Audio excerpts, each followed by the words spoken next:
Ali? Congratulations, Ange. What did you make of the performance and the atmosphere today?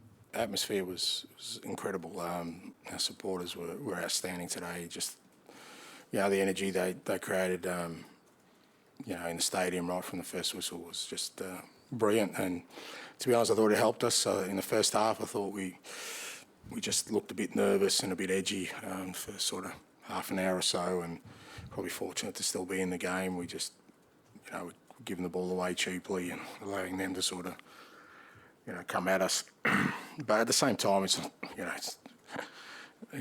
not surprising. We had, a couple of 20-year-olds out there, 22-year-old, a couple of 23-year-olds. It's a really young team we're putting out there. So, but I just thought there was really encouraging signs towards the end of the first half in the last sort of 5-10 minutes, and we got them in half time and just sort of settled them down a little bit. And I thought the boys were brilliant. They came out, great energy, took the game to Man U and scored a good goal, and then didn't stop from there. Had to defend, but we did that well. Vic pulled off a couple of good saves, so encouraging signs there. You mentioned the age there, obviously. Pape, one of the young players. I mean, how impressive is that in this atmosphere and that kind of pressure to put in a performance like that? Yeah, brilliant. And he's been great from the moment I arrived. He's got a great energy about him, and but he's got quality there too. He's one of these midfielders that really causes opposition's problems, because whether it's him running with the ball or running without the ball, he runs forward, he runs aggressively, he disrupts oppositions, and he's just got a great temperament for a young guy. So really pleased for him. You spoke yesterday about wanting not only to win the game but also to do it with a performance. How much do you think you did the second part of that?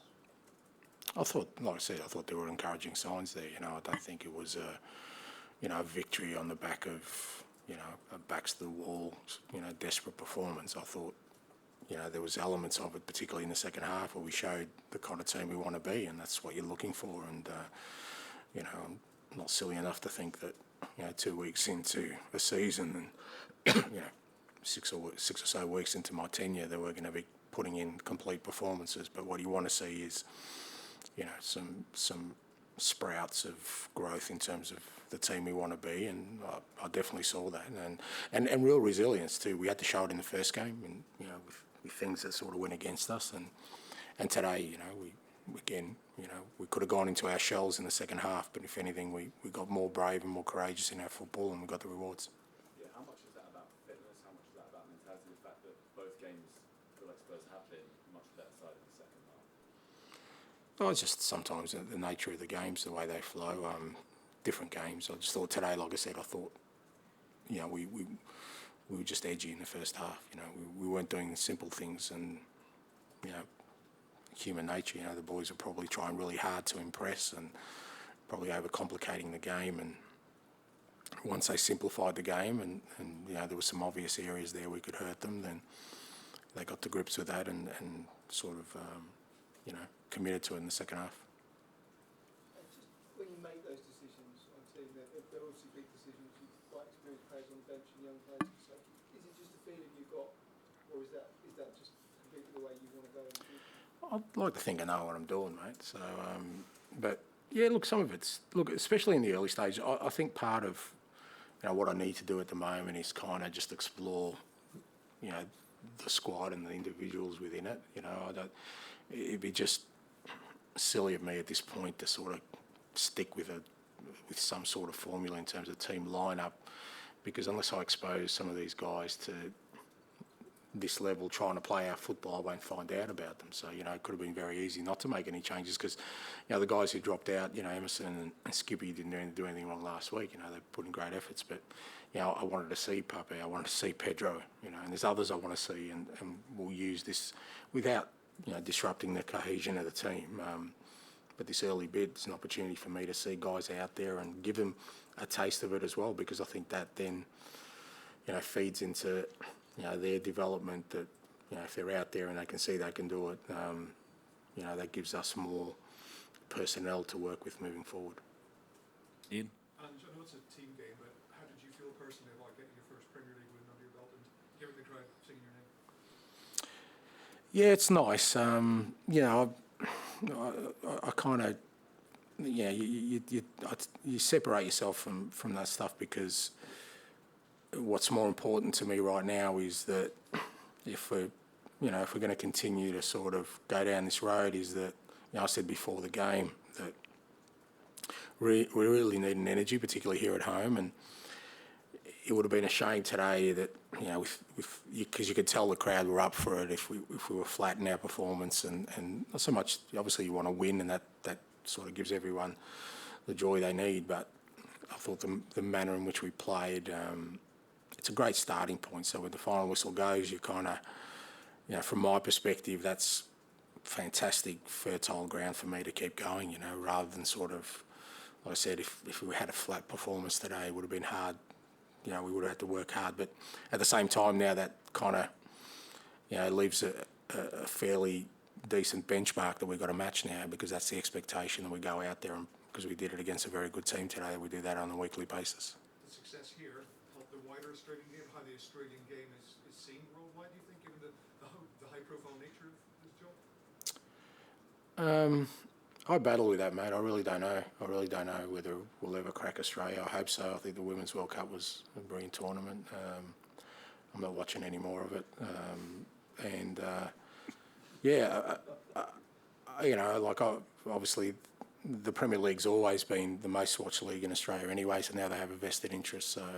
So it's great. But, you know, how much of an impact that has, I'm not really sure. But, you know, from my perspective, it's not just for me, I guess for other guys with, I don't know if there are too many with similar backgrounds to mine, but, you know, I've worked 26 years in the game. It's not that I feel I've earned this opportunity, it's just that I don't see any reason why I shouldn't be given this opportunity. And so I think the 39 shots today, it was incredible end-to-end entertaining. How important is it to you to not just to win, but to entertain the crowd? Yeah, I prefer if more of the 39 were there our end than the opposition. We don't design it so that, you know, the opposition will create chances, but, you know, it's part of it. I think it's a consequence of how we want to play, and particularly at the moment where, you know, it's fair to say it's not really embedded in us as a group, so that's going to leave us susceptible at times to the opposition attacking us. But again, I thought, you know, again, you don't want it to happen by design, but I thought it was great that, you know, Vicario made a couple of brilliant saves today, just for his confidence, his self-belief. I mean, it's only his second game in the Premier League, so it's great that he was able to do that. It was great for our back four that they could sort of defend when they needed to against a very good opponent, strong opponent. So, but yeah, we want to entertain for sure. I think it's important, but entertain in terms of play football that brings success. That's still what it's underpinned by. Full-backs and centre-halves into the box, going 2v2 or 3v3 at the back, even when you're leading. That's the contrast what's been happening here for the last 2 or 3 years. Have the players had to be persuaded, or have they really embraced it and bought into it? Oh, look, you never know that. I mean, there's probably elements at the moment they're doing it because I'm telling them to do it, but I think there's been enough in the first 2 games for me to see that they want it themselves, because there's been plenty of opportunities in both these games for us to veer away from that at this early stage, and it would be understandable. So, you know, I said last week, you know, we scored after 10 minutes and we lose our most experienced defender from a young, you know, defensive line. The guy scored the goal, and then we get a penalty and an own goal against us, and it would have been very easy for that group just to then go, you know, this isn't working, this is not the way we want to go, but we were resilient. It was the same today, you know, we were nervy, we gave the ball away at the start. Plenty of opportunity for us to say, look, let's stop playing, let's just go long and be more direct. And as you said, even at the 2-0, you know, we didn't sit back, we still pressed the goalkeeper, we still tried to be aggressive. So that tells me that some of it is fueled by them. It's not just because I'm telling them to do it, which is great, because ultimately that's, if we're going to get to where we want to, it's got to be driven by the players. They've got to believe in it and understand it. And my role and the coach's role is to keep giving them that sort of guidance and information.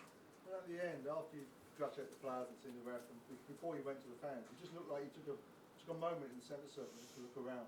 What was going through your mind then? Like I said, I just, you know, you want to feel that moment, because I've always said that, to me, I love what football does to people, particularly, you know, in those moments. So you kind of take a moment to think about the 60,000 or whatever that were here, or the ones watching at home, but they're going to be smiling for the rest of the week, you know. I love that it does that, the game, and you know, for me, that moment's just about sort of appreciating that I'm pretty blessed to be doing what I'm doing and be in the middle of, you know, a stadium leading a fantastic football club, and then you start thinking about next week, mate. So, Thanks, guys. Thank you. thank you.